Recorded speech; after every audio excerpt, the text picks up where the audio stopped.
Who is Childs on the Beat? Best producer in Louisiana. If you don't believe me, go to his YouTube page and check him out. My name is Sidney Combs, and I'm a young entrepreneur from Shreveport, Louisiana with a dollar and a dream. And the message for tonight is, do you hate who looks like you?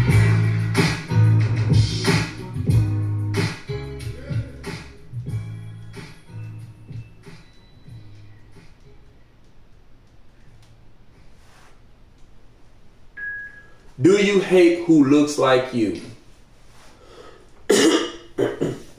Mr. Terrence asked me to do this video talking about the killings that's going around in the city. And I told him that I would do it for him. Mr. Terrence has a son that's 8 years old. And Mr. Terrence brings his son to the shop normally every other week, every other Saturday. And he's a very, very good father. He's there for his son. When his son doesn't do things correctly, he addresses them. And he addresses him like he's a young man. Not like he's a baby, like he's a young man. And I'm always proud when I see a black man handle their business and do things the right way, because we get a bad rep in society. That's not true at all. With most. There's some, but most, not the case.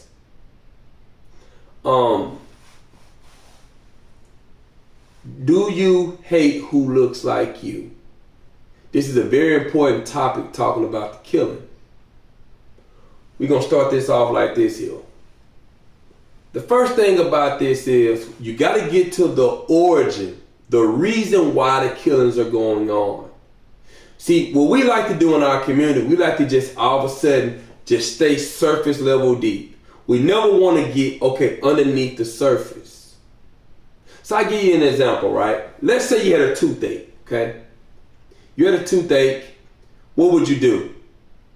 What you probably would do, you would take you some little numbing stuff, put on a Q-tip, put it in your mouth, okay? It would stop the pain from like 6 to 8 hours, you'd be able to go to sleep. But then the next day, right? Next night, you had the same pain again. What would you do? You put a little bit more numbing medicine in your mouth. It'll allow you to go to sleep again. But you know what the problem with that is? You're not solving the problem. The problem is deeper than that. You have to go to the doctor. I apologize, the dentist. You have to go to the dentist. The dentist is gonna have to take all that decaying tooth out of your mouth. You're gonna have to get it out. He's gonna have to clean that tooth. Then you gotta fill that tooth. When he does that, the problem is solved. And what's happening in our community is, all we wanna do is say, hey man, we tired of the killing. So what we do, you have people going out and they do these marches, and they do these old wannabe things for show, things to be on the news, and it's not helpful towards the community.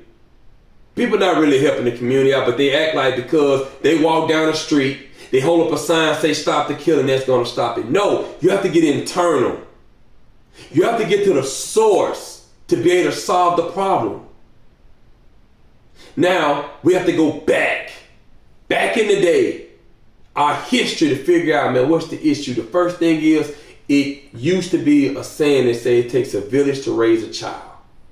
And in this day and age, you hear women left and right say, oh, well, I don't need a man, I don't need no one to help me raise my child. I can do it by myself. No, you can't. It takes a village. It takes a village to raise a child. When I was young, I was 7 years old. I used to live in Minden. At 7, I moved to Shreveport. When I moved to Shreveport at 7 years old, every summer I used to go to Minden. And I would stay in Minden with my grandmother, at my grandmother's house. Right before school started, I would come back to Shreveport. And I would do this pretty much every summer growing up. When I would go to my grandma's house, my grandmother was the authoritative figure, okay? My grandfather had died by then, so he wasn't there, he died. My grandmother was the authoritative figure, okay? Which meant If I did something wrong, she disciplined me. She didn't ask my mom for permission or my dad for permission. She was a grandma. She saw the problem. Let's say I was down the street and I was acting up. Those people, if they saw me doing wrong, guess what? They got on me. They might have even disciplined me. Then I got home to my grandmother, she disciplined me again. Or they gonna sit there and tell, hey, I saw your son doing such, your grandson doing such and such, such and such. By the time I even open the door, grandma already, oh, okay then, so you was such and such, such and such. And you like, hold on, man, they done ratted me out. That's how it used to be. And let's say my aunt used to live maybe 2 miles away. So I would walk to my aunt's house because I used to love my aunt. I used to love being in her house because she had my cousins, Jeremy, Jamarcus, Ronanica, Hootie. I used to love to play with them. I used to always want to be with them because they was pretty much like a secondary family to me. So what I would do, I would go over their house. On my way walking there, I would see older people, or some, people that was older than me, that was adults. They would see me, they would say, who's your mama?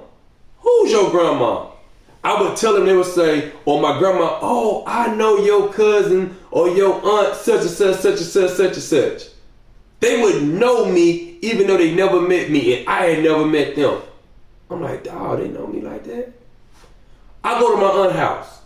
When I got to my aunt's house, my aunt, if I did something wrong, now she was a little lenient than my grandmother, but if I did wrong, she would even discipline me.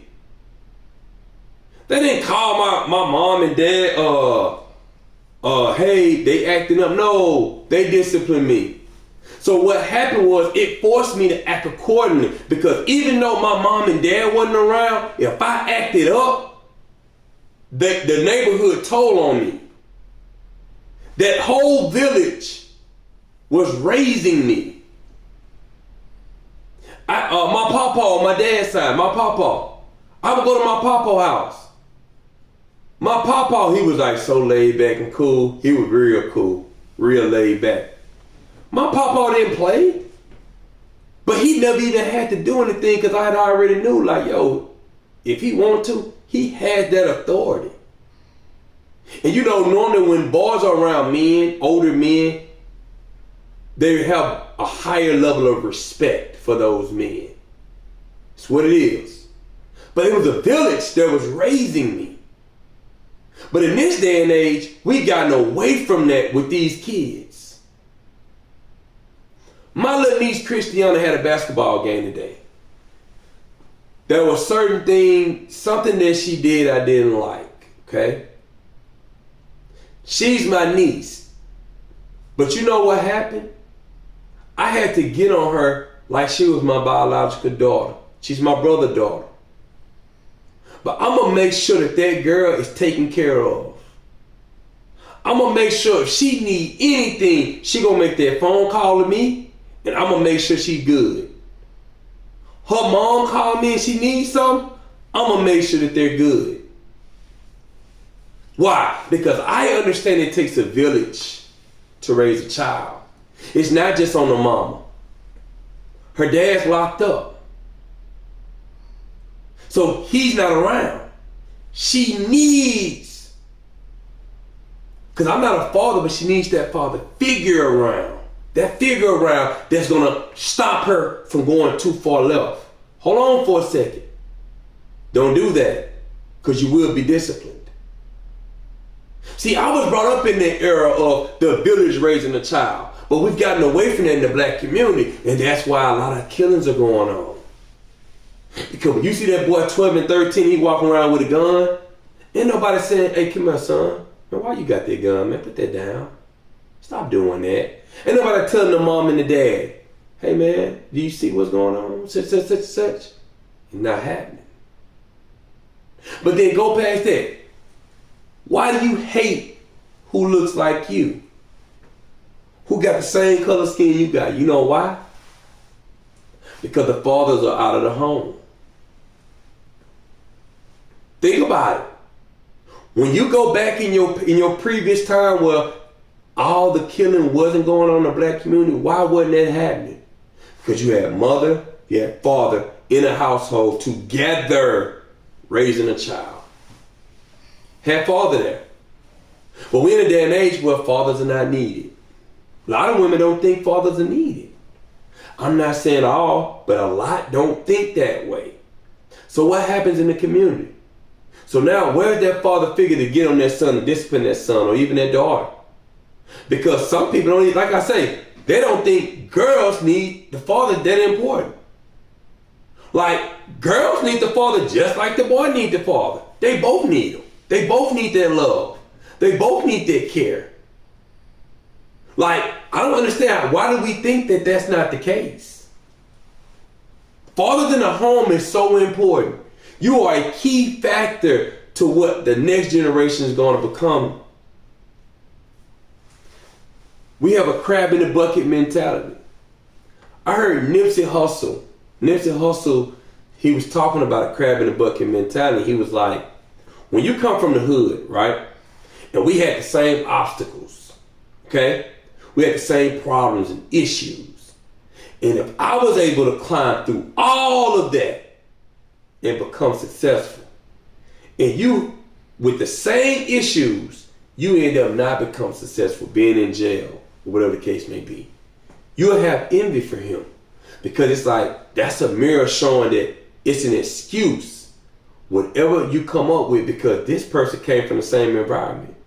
And this was like, you find somebody that's not from the hood or from a different environment, they'll love you to death. Because they didn't experience the same thing that that person in the hood experienced.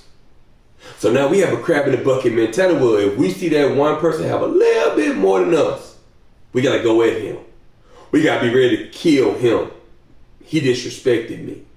But you don't even know that the government disrespects you every day. Think about the environment that you're in. The hoods were designed to be there. They were created for a reason. To keep us in a certain area. And where your hoods normally at? In the middle of the city. Where your suburbs are, on the outskirts. Right? So what happens? We don't really have to worry about you being out there, because we got you all where we need you at. Police force already know, hey, we got to go to suburbs some, but we can focus on the inner city. See what I'm saying? Crab in the bucket mentality, the mindset. And we don't even understand that we're going against the person who look like us when it's a system that's designed to keep us down. Think about the history of lynching. When you go back in the 1800s, 1900s, early 1920s, 30s, 40s, you had black people that were being lynched by white people. Why were they being lynched? Because they could look at a white person a certain type of way and be killed. But go back to this day and age, what happens now? If a black man see another black man, he look at him a certain way, you gotta kill him. What's the difference? Same scenario. We criticize them, and that's the reason why I say this all the time. Why do black people even care about racism when at the end of the day we hurt each other more than anything? We hurt each other more than the other races hurt us. We hurt each other. Why are we worried so much about racism? At the end of the day, well, we're not even about family. We ain't even about marriage. We ain't even about loving each other. We ain't even about supporting the community. We ain't even about supporting the next generation. Why are we worrying about racism? I mean, that's crazy to me. I don't understand it. We gotta get our home taken care of first. Let's clean our home up. Then we can start dealing with other issues. Until we deal with these issues inside our home, it's crazy to worry about racism. Then we got these crimes, black people killing black people every day. Over little to nothing. And you don't even understand that the frustration that's inside of you come from a system. Come from a system. A system that's not designed by people that look like you. It's not designed by that. But we're brainwashed. You're programmed. Why? Because of the music and the television. It programs the black community. Think about this, right? You have TV shows that promote drug dealing. So what happened in the black community when you come from nothing, lack of, you don't have much? What are you gonna do? Man, I might well start selling me some dope so I can make some money. You don't even think, man, I can go to college, I can get a degree, or I can go and get a trade that can pay me big bucks. You don't think that way. You're looking at TV. Why? It's programming you. Movies programming you. Then what happened? You got games like Grand Theft Auto, other video games, shooting games. What's that doing? Programming you. So now you know what an AR-15 look like. You know what a Draco look like. You know what a chopper, like you just know what all these different type of guns, 9mm look like, Take 9, you know what all these guns look like. Then you see video games showing you, okay, look, man, you killed this person. What you gonna do when you get older? You're programmed. Man, let me get a gun. Person do one thing to you, bum, bum, bum, bum. You're not even thinking, you was programmed. Go to the television shows. What they program? They don't program black families. You watch most black people TV shows. I'm not going to call the person that I don't like that create movies and shows. I'm not going to call this person by name. But you got black men that create TV shows that promote women being single. Promote women being single. And then they promote black men being beaters, cheaters, all this stuff. And what does that do? That don't bring us together. It separates us. It separates us. But then you got to ask yourself, for a black man to do that, what's the agenda behind that? Got to be an agenda. Has to be an agenda, because the family being apart, that's a huge part of the crime. The crime wouldn't be what it is if you had two-parent households in the black community. I promise you it wouldn't be the same. You had a mama there and a dad there. You had a mom that was loving and caring, and a dad at the end of the day that was that showed that discipline, instruction. Man, you wouldn't have so much killing going on. You wouldn't. Things would be different. Then you would be able to have the men and the women live and be in their natural position. You have women in this day and age that are strong and tough, that are hard. That's not their natural state. You don't see a young girl at a young age that's rough and tough and strong. No, they're not. They're not. But because of all the stress, because of what's promoted, what happens? Now they're strong, tough. But then let's switch over to the black man. Because of how they're raised, right? Because of, at the end of the day, fathers not being there, they don't get that masculine part. So now it's more feminine energy. And see, this is the thing about feminine energy people don't understand. You can be a gangster with feminine energy. Because any little thing upsets you, you're moody. Oh man, he made me mad, I gotta shoot him. That's feminine energy. You letting your emotions get the best of you. Your emotions shouldn't get the best of you. When you're in full masculinity, you understand at the end of the day, yo, I have to control my emotions. I can't just get mad at any little thing that don't go my way. I can't. But see, in this community, like I keep saying, it's programmed, even with the music. If you listen to your rap songs, right, and all they talk about is, man, I gotta shoot him, he disrespected me. Or he was in the wrong part of town. What happens? That's programmed in you. So if you got a gun on you and somebody say something wrong, what you gonna do? You gonna pull that thing out? Let me go ahead and get him. What if a program, you listen to music and it's talking about, man, yeah, man, I just scored a kilo. Right? And I got rich off of it. What's happening? Now that's programming in your head to what? Now I gotta start selling dope. It's programming. All this stuff is programming. But you know what's so crazy? You go back to the 80s. Go back to the early 90s. They wasn't something that people bragged on.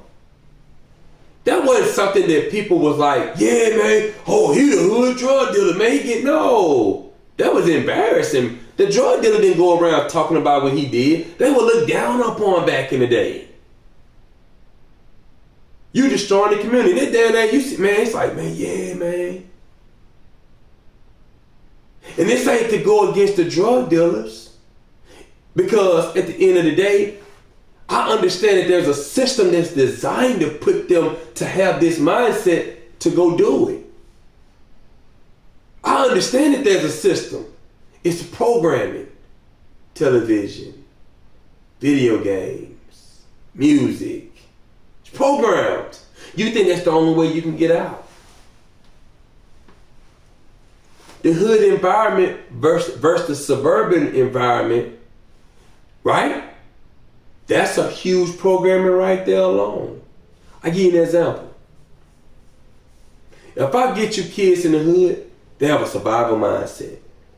If I put them in a suburban mindset, in a suburban environment, they have a thriving mindset. What goal do I want to have? What dream do I have? They have a, who do I want to be when I grow up? In the hood, man, you're trying to eat and survive. And think about it, as soon as you get 18, you normally get kicked out. So now what you got to do? It's time for you to eat. You're doing whatever you got to do. So now what you got to do? You got to work a low minimum wage job to do just enough to get by. That's frustration that builds up. Then think about the frustration of the society, the environment. You don't make enough on your job. Okay? Electricity might get cut off. You might can't pay the rent. Then what happens?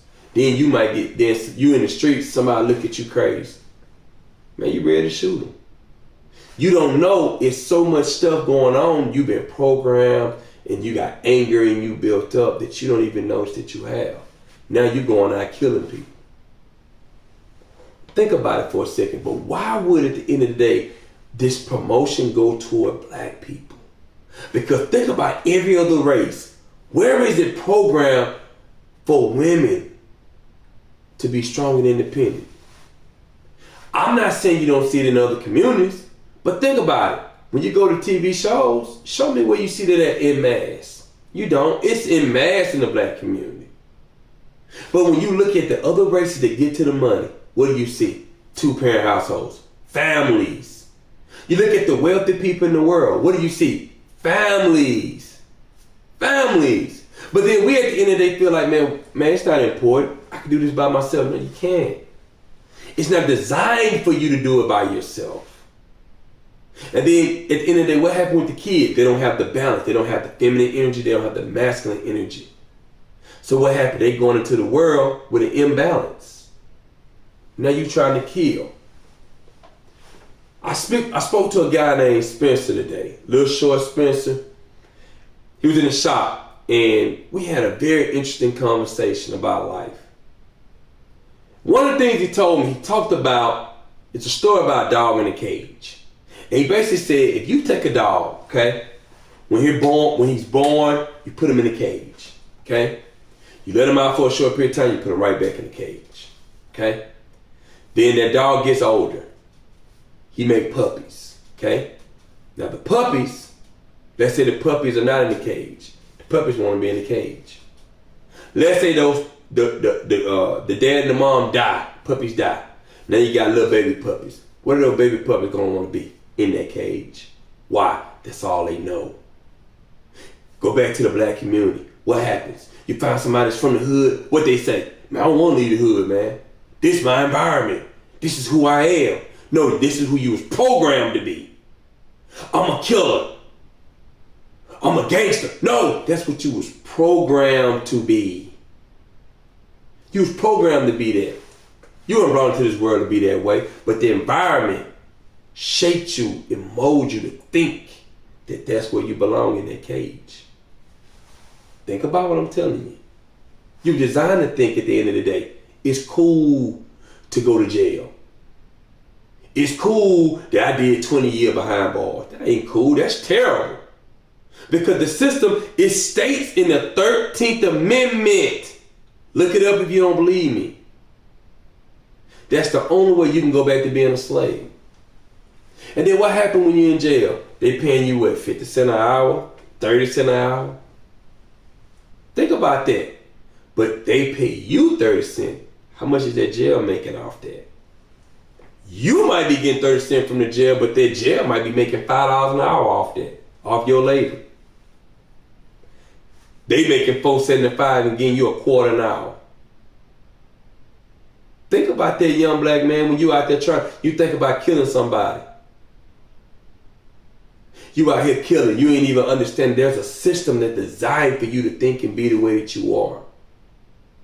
Do you keep playing the system? Keep allowing the system to make money off you? And I already said in a couple videos ago that the jail system, they make millions off of us.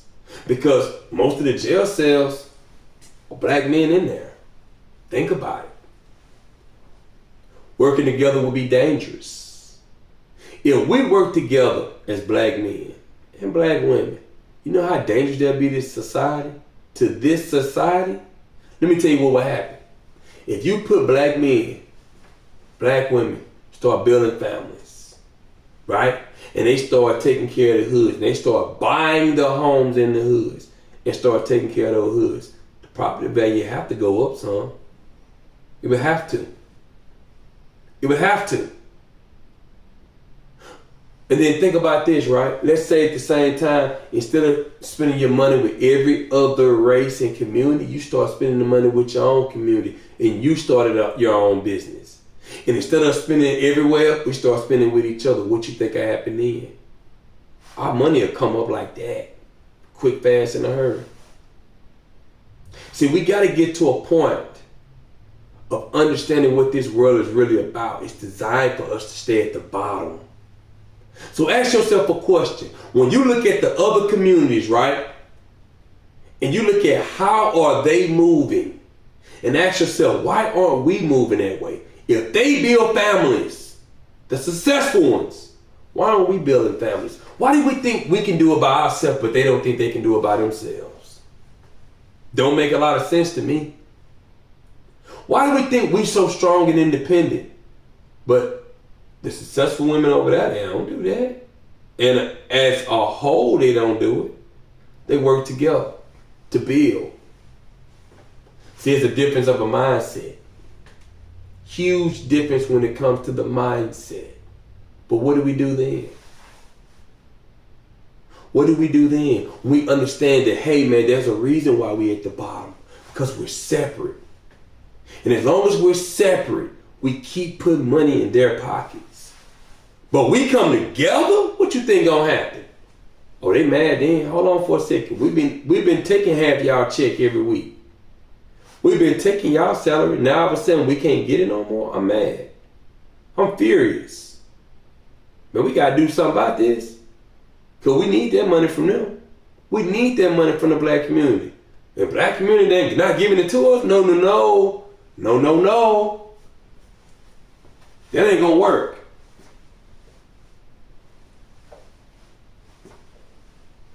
At the end of the day, it's determined for you to kill.